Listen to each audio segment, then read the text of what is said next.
Hello friends, இன்றைக்கி நம்ம என்ன வீடியோ பார்க்க போகிறோன்னா எம்ப்ராய்டரி கிளாஸ் 17. இந்த கிளாஸில் வந்து நம்ம கவுச்சிங் ஸ்டிச் எம்ப்ராய்டரி தான் பார்க்க போகிறோம். அதுக்கு பார்த்திங்கன்னா நான் இந்த டிசைன் தான் வந்து சூஸ் பண்ணியிருக்கேன். கவுச்சிங் ஸ்டிச் எம்ப்ராய்டரிக்கு பார்த்திங்கன்னா நம்ம 2 நீடில் வந்து த்ரெட் போட்டு எடுத்துக்கணும். ஒரு நீடில் பார்த்திங்கன்னா 6 லேயர் த்ரெட் போட்டுட்டு அதை 2ஆக வந்து மடித்து நான் நாட் போட்டிருக்கேன். ஸோ டோட்டலாக நமக்கு 12 லேயர்ஸ் த்ரெட் இருக்கும்.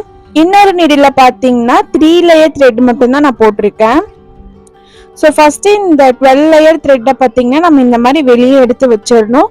அண்ட் 3 லேயர் த்ரெட்டை வந்துட்டு இந்த 12 லேயர் த்ரெட்டை வந்து நம்ம லாக் பண்ணணும். ஸோ கான்ட்ராஸ்ட் த்ரெட் எடுத்து யூஸ் பண்ணுங்க, அப்போதான் வந்து நல்லா இருக்கும். ஸோ இப்போ லாக் பண்ணிட்ட பாருங்க, சேம் வந்து கொஞ்சம் இடம் தள்ளி மறுபடியும் ஒரு லாக் பண்ணணும். இப்போ நம்ம கேப் விட்டு லாக் பண்ணிட்டோம்ல, இந்த எல்லா கேப்பும் வந்து ஒரே அளவில் இருக்கும். அப்போதான் வந்து நல்லா இருக்கும். சின்னது பெருசாலாம் நம்ம விடக்கூடாது. ஸோ இந்த மாதிரி நம்ம டிசைனுக்கு ஏற்ற மாதிரி இந்த மேலே இருக்கிற இந்த ப்ளூ கலர் த்ரெட்டை வந்துட்டு நான் மூவ் பண்ணிவிட்டு கீழே இருக்கிற க்ரீன் கலர் த்ரெட்டை வந்து இப்படி நம்ம லாக் பண்ணிகிட்டே வரணும்.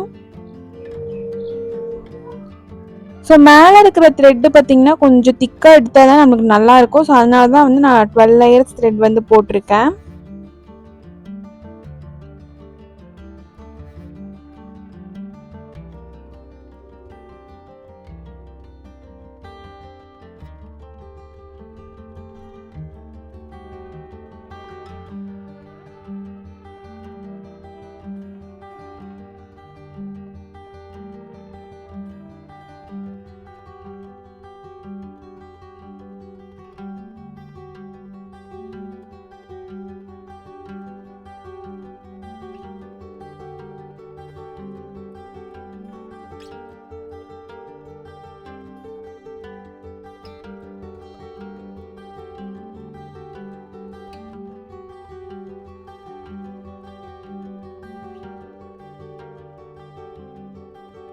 இந்த மாதிரி முடிகிற இடம் வரும்போது இந்த ப்ளூ கலர் த்ரெட்டை வந்து நம்ம அப்படி உள்ளே விட்டு ஃபினிஷ் பண்ணிவிட்டு மறுபடியும் எங்கே வந்து ஸ்டார்ட் ஆகுதோ அந்த இடத்துல இந்த மாதிரி மறுபடியும் த்ரெட் எடுத்து வெளியே வச்சுக்கணும்.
ஸோ ஃபைனலாக வந்துட்டு இப்போ நம்ம ஃபினிஷ் பண்ணிக்கலாம்.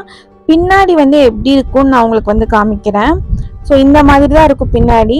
ஸோ இதை ரெண்டத்தையும் வந்து சேர்த்து நான் வந்து நாட் போட்டுக்கலாம், இல்லை தனித்தனியாக கூட நாட் போட்டுக்கலாம்.